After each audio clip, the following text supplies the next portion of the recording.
minute. Is it going? I think it is going.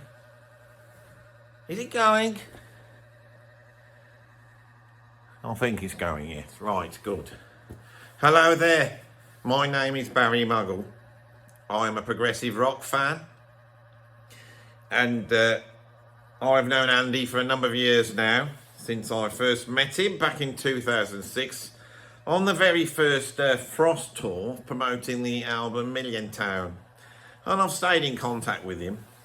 Since he's been doing this channel, I think he's been making a right pig's ear of his discussions about progressive rock. So I said, why don't you let me come in and I can help you, and I will come up with a proper progressive rock top 10 albums which I have been working on for the last 9 months. So I think I've got it about right, and so I am here to do a proper 10 greatest progressive rock albums as chosen by Barry Muggle, progressive rock fan. Now, some of you might know me from my fanzine that I had in the late 80s about progressive rock, which was called House of Elrond. And now I have a blog called House of Elrond, and so all the viewers of that blog, I'd like to thank you for supporting me, especially Beryl and Graham. Yes, yeah, it's good, isn't it? Yeah, I'm actually on the World Wide Web. Yes, I said it was going to happen, and he said he promised me a slot here, and I am here. And without much ado, I am going to get into my 10 greatest progressive rock albums as decided by me and Barry Muggle, progressive rock fan and digital creator. That's what I like to call myself. Are we sure this is on? I think it's on, yes. Good. Right. What's that noise? There's a funny noise in here. Can you hear a funny noise? Oh, that's better. There's always funny noises on Andy's videos. Now I'm actually in his abode. I can see that it is full of funny noises, isn't it? Yes, anyway. Shall we? I do apologise for this. I don't know where to start again and get ready to see if I can find this funny noise, because it will ruin your appreciation of this video, I think, won't it? It's a funny noise, isn't it? I wonder where that's coming from. Sounds like some sort of machinery. It's typical of Andy to not have properly working machinery. I myself have worked in IT since the late 80s, specialising in networking, and he absolutely knows nothing about this sort of stuff, and it really does get my goat. It really does get my goat. Anyway, it's a right mess here. It needs to get in and tidy up. There's no organisation going on whatsoever, and it is really upsetting me. I find things like this quite difficult to deal with. I like things to be in their place, especially when it comes to music, which is why I love progressive rock so much, because progressive rock is like normal rock, but without all the messy bits. And you don't have to worry about the talent of the musicians, because obviously to play progressive rock requires far more talent than to play all the other types of rock, doesn't it? Because there's so many tricky bits. There's like odd time signatures, and they have concepts, and they have to write stuff that will last, more than just 5 or 6 minutes. I mean, who would want to listen to that? I mean, progressive rock has great long tracks, doesn't it? They're like long tracks that require a lot of planning, and I always feel, even if they're a bit tedious, I think, well, at least I'm aware that they probably got a pen and paper out at least and work this out, yeah, anyway, I'm digressing, and I don't want to digress. I want to stick, because that's one of the things that annoys me with Andy. He doesn't get straight into it, but once you hear it sat in the chair, it's quite nerve-wracking, actually. So let's have a go. Right, so I'm going to start now. Are you ready? Is everyone ready to start at number 10? Okay? Is everyone ready? Are you all ready to go? Have you got your pens and paper ready so you can note down my choices? And then if you find any errors in there, please put it into the comments down below. Because, of course, this is only my opinion about which is the greatest 10 progressive rock albums. It's just my opinion. Now, obviously, I am very knowledgeable on this subject, far more than Andy actually is. And so this should really pretty much put it to bed and put some albums into that list which he's ignored completely whilst he's been doing this channel, so-called progressive rock channel. It's absolutely ridiculous. Right, let's start straight away at number 10. So I have to go right back to when I was a younger man, much younger, in the early 80s. And one day I was sat there with my parents and we were watching Top of the Pops, which I never really liked so much because it was full of all sorts of odd people on there. But one day, this fellow comes on, called Mike Oldfield. He's got a signal, and I heard it, and I thought it was very, very catchy. It was called Carried Away by a Moonlight Shadow. I loved it. I can remember sitting there. On comes Mr. Oldfield, you know, don't find me carried away by a moonlight shadow. Oh, I can't remember the lyrics. I never listened to lyrics, you see, but I did like the tune. It seemed like a very nice tune. Before then, I was a big fan of Barbara Dickinson. I thought she did some wonderful songs, you know, when I was very young. So it was good to hear something in the charts that sounded like that. So I went out and bought his album. Well, I asked my father if he could spare some pennies. And he said to Barry, of course we can. And he said, what album would you like? You're not going to buy any of these sort of punk rock albums, are you? And I said, no, Dad, not ever would I buy something like that. I want to buy this Moonlight Shadow album. It seems very good to me. And I went down and bought it. And when I got it home, you would not believe that on side one was this great big long song. And I thought, this is excellent stuff. What sort of music is this? I asked myself. Progressive rock? Progressive rock? And I thought, this is very interesting stuff. And I made a lot of notes and some charts. And I started to measure various albums based upon their quality relative to Crisis by Mike Oldfield. And what I found is that delving back into his back catalogue, I started to unearth such treasures of Tubular Bells, for example, Hurgist Ridge, and even Amador. There's a whole host of but none of them are quite as good as Crisis, because none of them had something as catchy as Carried Away by a Moonlight Shadow. I've always liked my progressive rock to have a nice tune. All right, so that's what I've got at number 10. Is Crisis by Mike Oldfield, which got me the bug, if you know what I mean, the progressive rock bug, and I was searching around in the early 80s for all sorts of different stuff, and there wasn't much around really, to be honest. All my friends were listening to like Haircut 100 and things like that, which I didn't really like that much. And then Frankie Goes to Hollywood, and they seemed very unsavoury in their subject matter.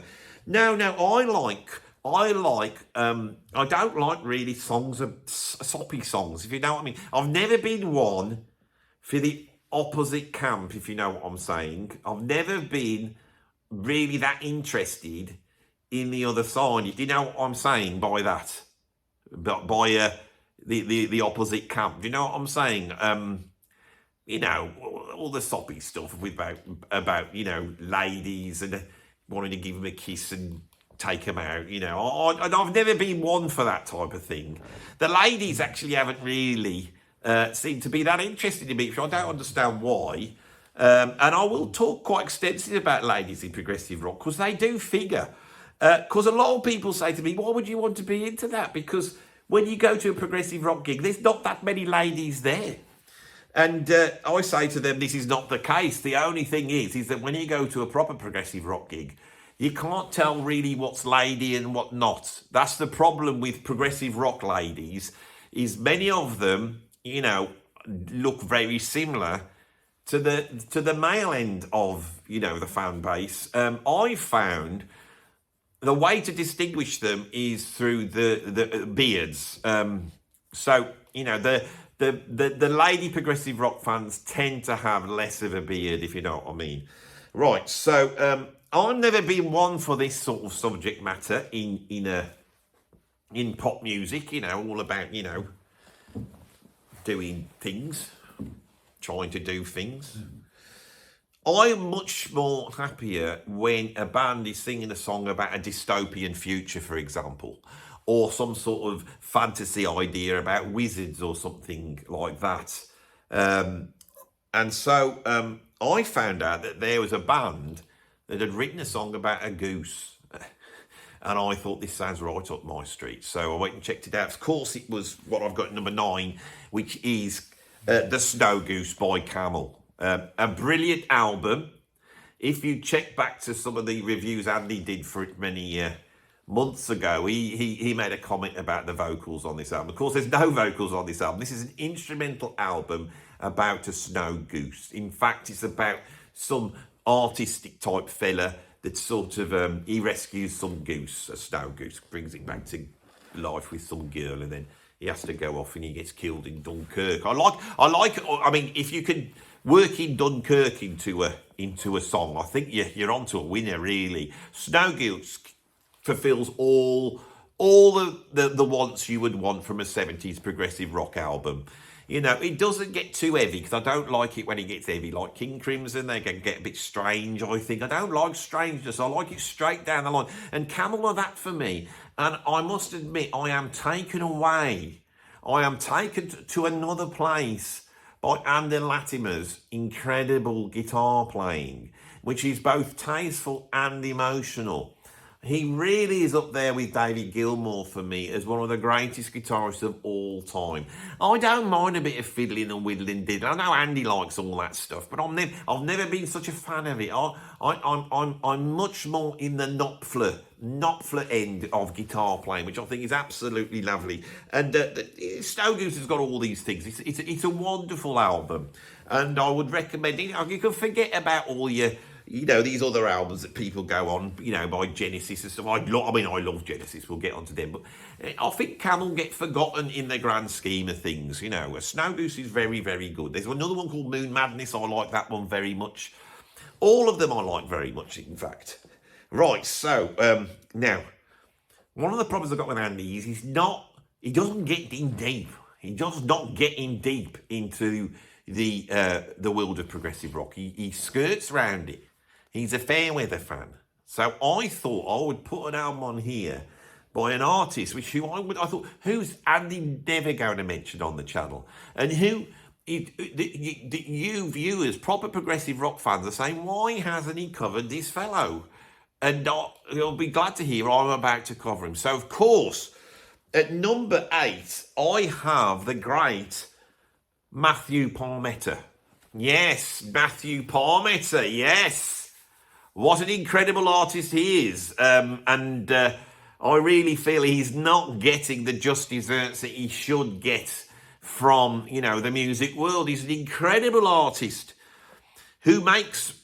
so if you imagine, I mean, before he made his solo albums, he was in a band that was very good called Discipline. Now, it's got nothing to do with either the King Crimson album from the early 80s or to do with the way, you know, school teachers keep their students under control or their pupils, which in my day was to have, you know, our head teacher would give us he'd give us a quick whip on the bottom with a stick. And people have said this is a bad thing. I don't know if it was. I used to find it quite enjoyable. And I always used to be a bit sort of, you know, sad that I wasn't one of the naughty kids, because I never was, you know.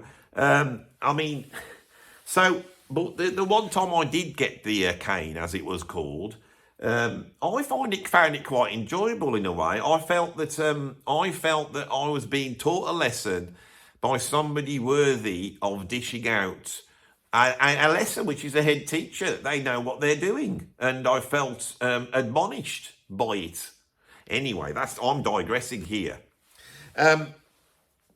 Matthew Palmetta, if you imagine Van de Graaff Generator, a band that Andy doesn't understand. So if you imagine a band like that with a front man that looks like one of those clowns, I can never say the word, not a normal clown, right? Not one of those normal clowns like with a red nose. The clowns that really aren't funny. What they call a poiro, was it You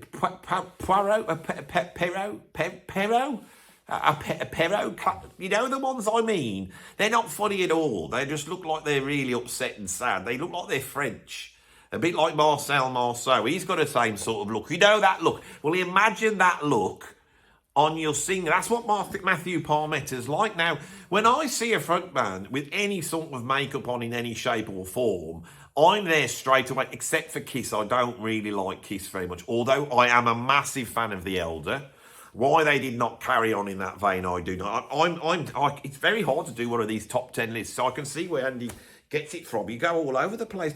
Anyway, that's what I've got in number 8, is the great Matthew Parmetter with the album All Our Yesterdays, which is actually his 3rd album, right? And I think it's the best one if you want to go and check it out. Go and check him out now and tell me what you think of him in the comments below, which I think will be down there. I mean, at the moment, I'm actually pointing to my private areas, but I am aware of how the internet works. So although I feel that I'm pointing to something I shouldn't be pointing to, I'm aware that when you view it at home on your laptop or phone, that I will not be pointing to my privates, but I will be pointing to your comment down below. So if you would like to visit down below there and put a little comment there for me to have a read later about what you think of Matthew Parmetter, because I imagine many of you will not know who he is.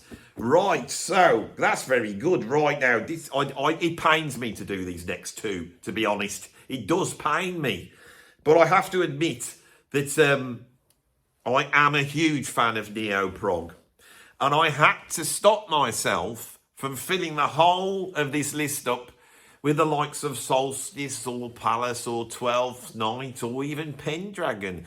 You know, and I really wanted to fill all these incredible albums from this genre because, of course, when I discovered Mike Oldfield back in the early 80s and I started to look around for bands that were similar, suddenly it was as though God had rewarded me for my quest, because suddenly all these bands started to emerge. They started to come out and they were in Kerrang and stuff like that. Not that I read Kerrang, but my friend who did read said, you might like these bands. There was one band called Palace, and the lead singer, he had this like old man's face on and this wig. I mean, and I saw it, I thought they were good before I'd even heard it. Anybody who dresses up like that is good in my books. Well, I feel like I've said that before. Anyway, so, of course, you can see I'm sporting my IQ t-shirt here, right? Can you see that? IQ is one of my favourite bands, they really are. And my favourite album by IQ happens to be, I'm afraid, the album that Andy Edwards plays drums on, which is Frequency, which is an absolutely incredible album. And I like it very much. I saw IQ with Andy on the 2008 tour, supporting this wonderful album. Now, the reasons I like this album is because it's got lots of references to the radio, like shortwave radio. And I am a massive aficionado of the shortwave radio. In fact, I collect shortwave radios and I have a huge collection up in my spare room. And I have often, of a night, I will go in there and chat to all sorts of people around the world.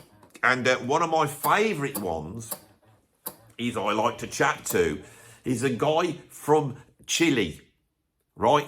And his name is, it's a fellow called Zanzibar Gomez. Now, Zanzibar Gomez apparently was a sort of jazz guitarist, I believe, around about the late 2000s. And I have never heard of him, but apparently he did make some recordings, but he did fake his own death around about 2009, I think, and went into hiding. And I've actually managed to contact him via the shortwave radio. And I've said to Andy, I said, you should explore this character to see if there's but he seems to have been wiped off the face of the earth, this Mr. Gomez has anyway. So where was I? I'm really going off on a tangent here. Yeah, so Frequency by IQ.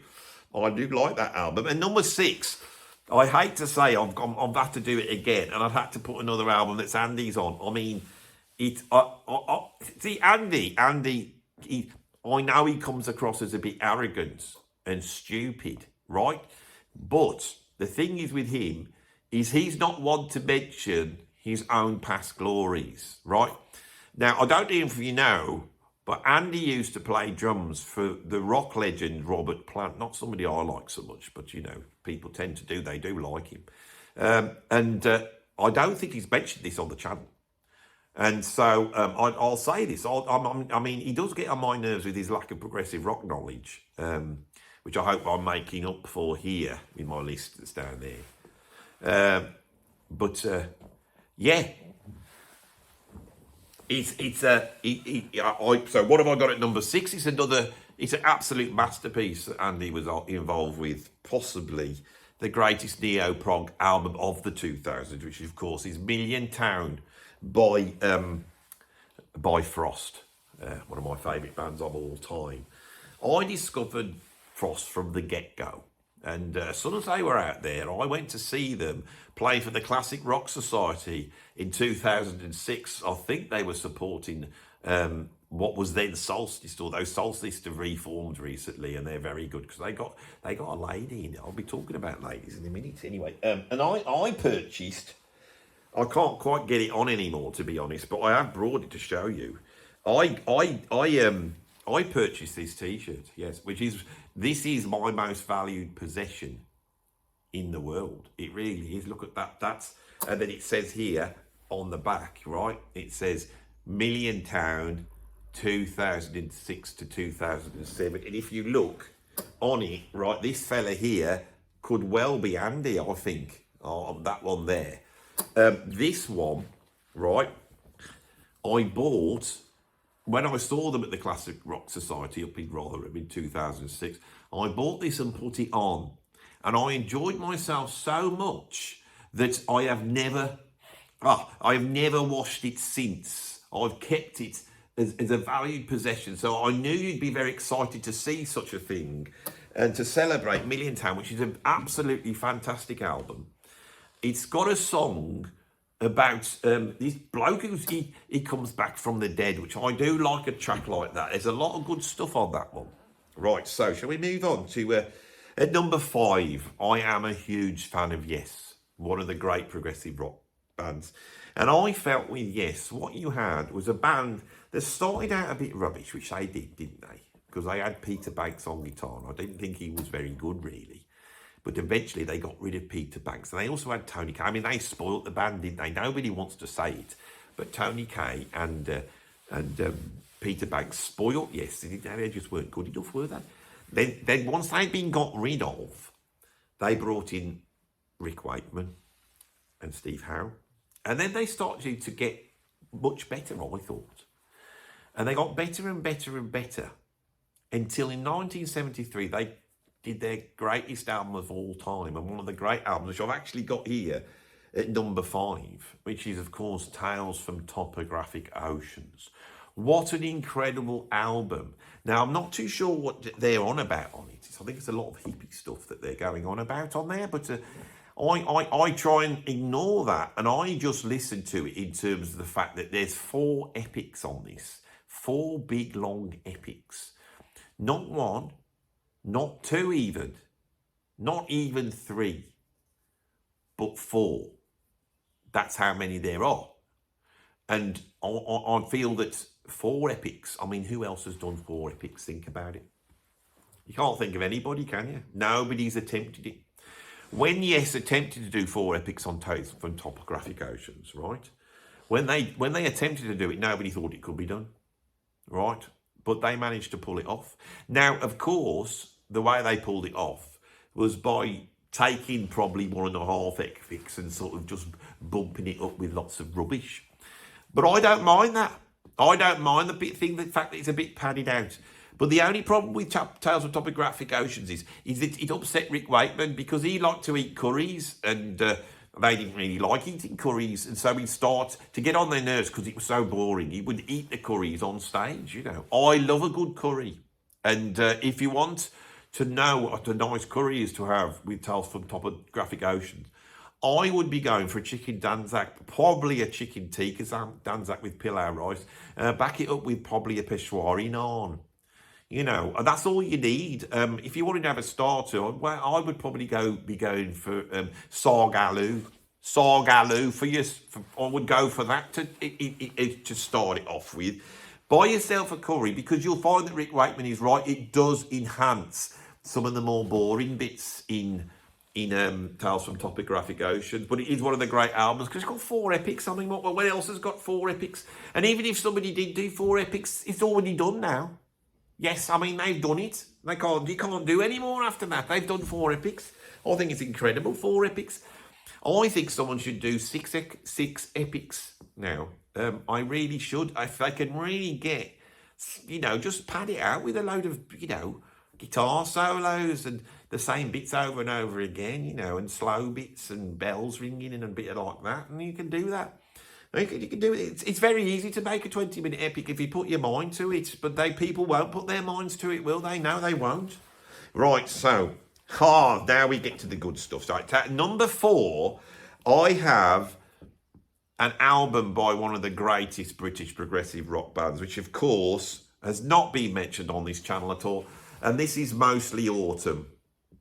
Now, the thing I like about Mostly Autumn is they are very good at what you could call melodic prog, right? Some of you might listen to them and go, I don't even think they are prog. They don't sound like prog to me. It sounds more like The Cause or something like that. I mean, there's no tricky time signatures or anything like that, So you might wonder why Mostly Autumn were at one point one of the big progressive rock bands. Why would they even, put in the bracket of progressive rock? Because some of you might go and listen to them now who haven't heard of them and say, well, I can't see why these were progressive rock, right? Now, I think the reason for this is because if you go and check them out now, you will see that they had an incredible singer who's no longer with them called Heather Finlay. And Heather Finlay is such a talent. She really is. Absolute talent. And when you used to go to a progressive rock festival, you'd go watch all the other bands. They'd get up there and do their thing.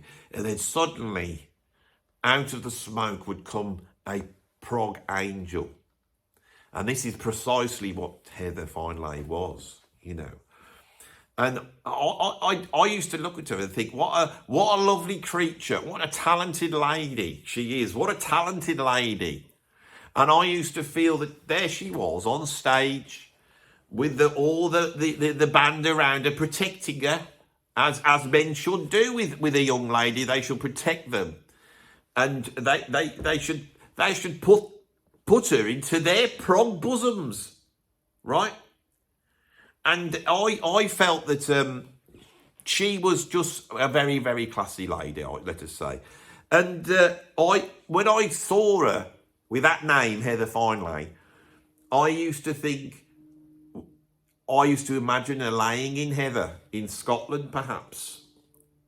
Yes, and I would think about this after the gig when I got home. I would have a picture of her laying in the heather, right?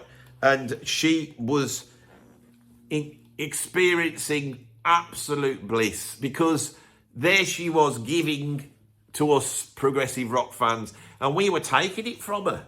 She was giving, and we were taking, giving and taking. Yes, that's what was going on. And I would think about that a lot when I got home. Once I'd gone to bed, I would think about that a lot. And after that, there was quite a lot of ladies coming into progressive rock. There was like Magenta with the lovely Tina. What a fine lady Tina is. What a lovely lady she is. A wonderful lady. And there was quite a Carnatica. I mean, they had loads of ladies in that band. They did Carnatica. And it was a right treat. Now, some nasty critics have said that the only reason these bands got booked on to these festivals and covered, by Prog magazine is because they had some attractive ladies up front. And I think this is a ridiculous thing, The fact that they didn't really sound like progressive rock, and if you didn't have a lady in your band and you played anything that didn't sound like progressive rock, everyone would boo you off stage and not say, why is this not sounding like Genesis? It should sound like Genesis. You don't sound like Genesis, so why? Except when you've got a lady up front, then you can get away with all sorts of things. Anyway, White Rainbow is the album that is my favourite album by Mostly Autumn. Go and check them out, progressive rock fans, please, and make sure you watch a video. You will not understand it without watching a video. And Heather, if you are out there, I just send you all my respects that I can muster, because you have given me so much pleasure over the years. You really have. So, shall we move on? At number 3, I have Momentary Lapse of Reason by Pink Floyd. Now, I thought Pink Floyd were messing about a bit. I must be honest, especially in the early days. I mean, they had that Sid Barrett bloke in. He was a bit strange, wasn't he? I don't know. I'm not too sure about him. I've got a bike and you can ride it if you like. I mean, I've got a bike, but I don't go writing songs about it. I was glad when he went. But I thought Pink Floyd were then they just used to make noises, didn't they? And it wasn't very good stuff. And then, they got better once they got to Dark Side of the Moon, and I really liked Animals, and wasn't so keen on The Wall. I wasn't so keen on that, because Roger Waters started to get a bit shouty at that point, and I wasn't too keen on him. But once he'd gone, I felt that Pink Floyd just found their feet then, didn't they? And with a momentary lapse of reason, they got rid of all that silly stuff and all the talking and, going on about politics and pigs and things like that.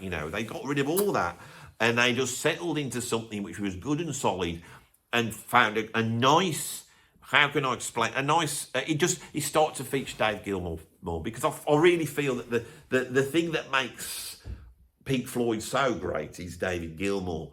And I get very annoyed with Andy, because he does do this sound when he talks about David Gilmour. He does an impression, and it's so unfair because it sounds nothing like David Gilmour. David Gilmour sounds, he sounds like an angel kissing a daisy. That's what his guitar says to me. A daisy poking out of heather on a Scottish moor. I'm not saying poking out heather out from Mostly Autumn. That's an image I don't want you to conjure at all. If you can forget that. Now, I wish I hadn't said it now. No, don't. I just thought, poking out of heather, as in, like a little daisy in the heather. That's it. Oh, it's all gone wrong here. This is harder than you think. Right, we're up to number 2 now. Like I said, Genesis is one of my favourite bands of all time. Of course, only the Peter Gabriel Genesis. It's like, once Peter Gabriel left, what was the point in either of them? The albums that Peter Gabriel made after that were rubbish. Right? Well, they had some good ones. Salisbury Hills, okay. But, I found some of it a bit rubbish. And when Phil Collins took over, quite frankly, it was abysmal. It was horrific. Absolutely horrific. Any album. People go on about things like Wind and Wuthering, and they say, well, that one's okay. No. It's Gabriel or nothing. That's what I say. It has to have Peter Gabriel. I get quite angry about this.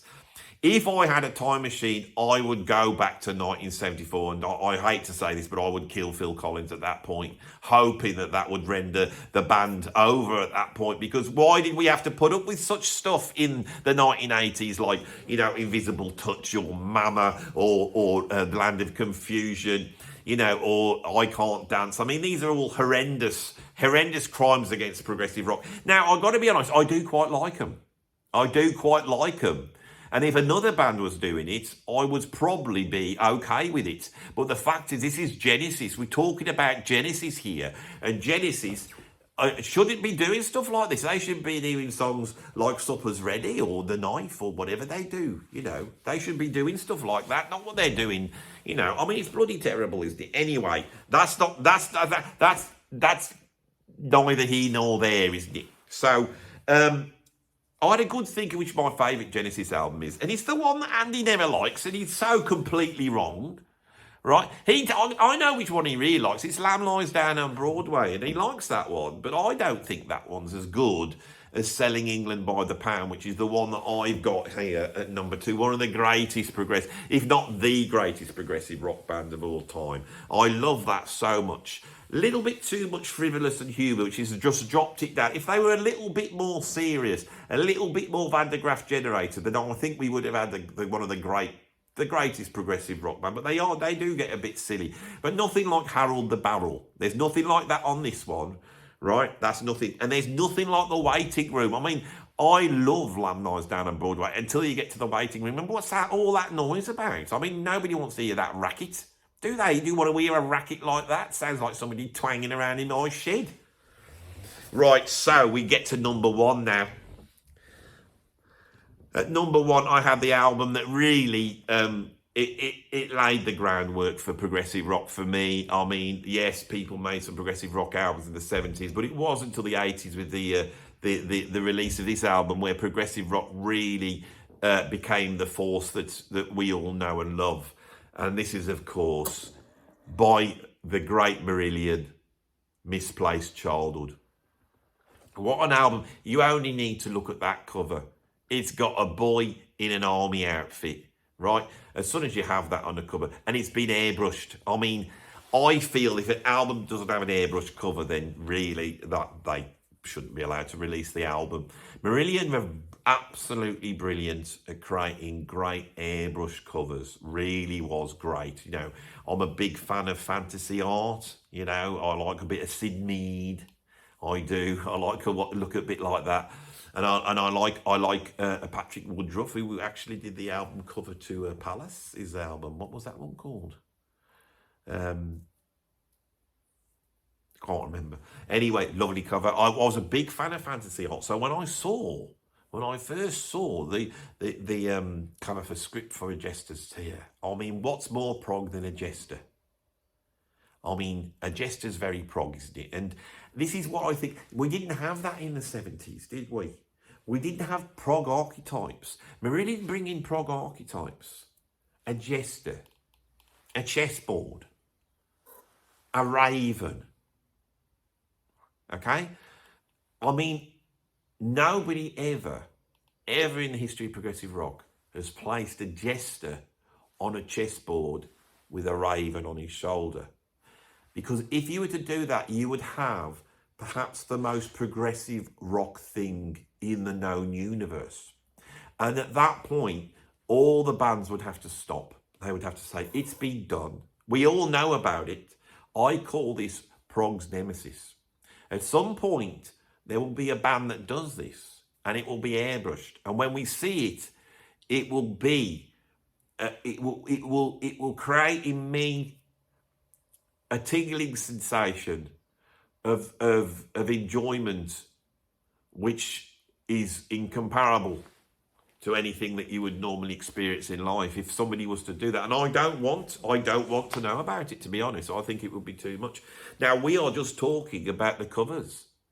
Fugazi, he's got that bloke on the bed, all airbrushed, isn't he? He's got a little thing over his nether regions, hasn't he? He looks like he's been having a bad time, you know. Didn't like that one so much. But Misplaced Childhood is just a brilliant album cover, all airbrushed, all nights, little boy, you know, and he's doing all the things that you want in a prog. He's got bits of mist and all that bit. And then you put this album on and it's absolutely incredible, isn't it? And I never feel that with Misplaced Childhood, they go too far. You know what I mean? And this, of course, this contains the greatest song in probably human history, which is Kaylee. Absolutely amazing. Absolutely amazing. I, myself, am a single man, and I have been a single man for many years now, and I have come to accept that.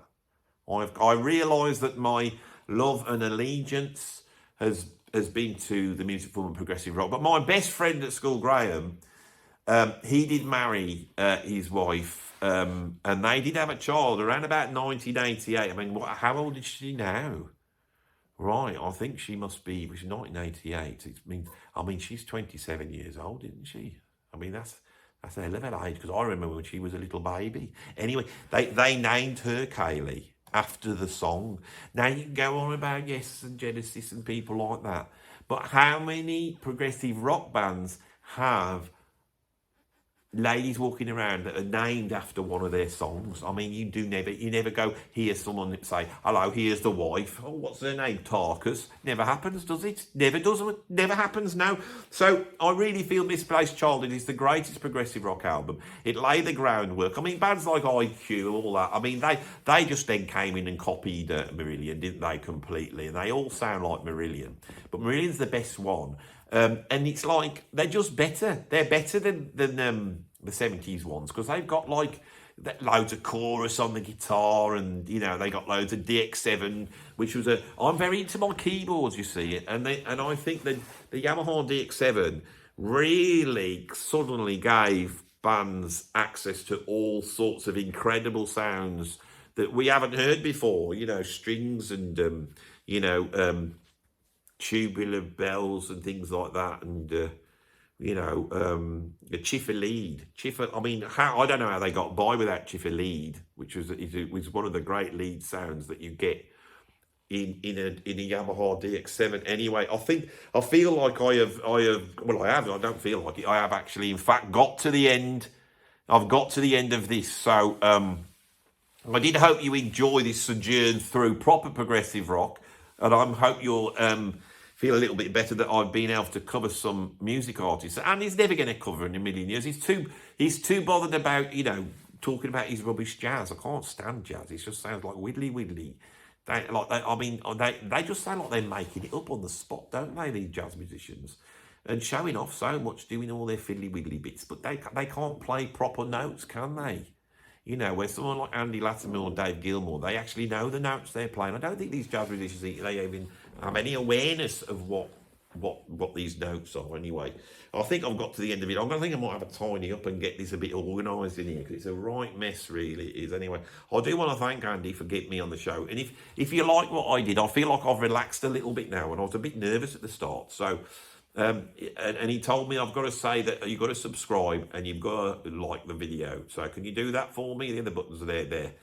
Down, there. I'm not doing that again. I'm not pointing to my private parts. I mean they've withered many years ago. They've withered away. They have. Right. So I've got to switch this off now. It's not my camera. So where's the button for it? Can't bloody see it. Let's have a look. Can't see. Oh!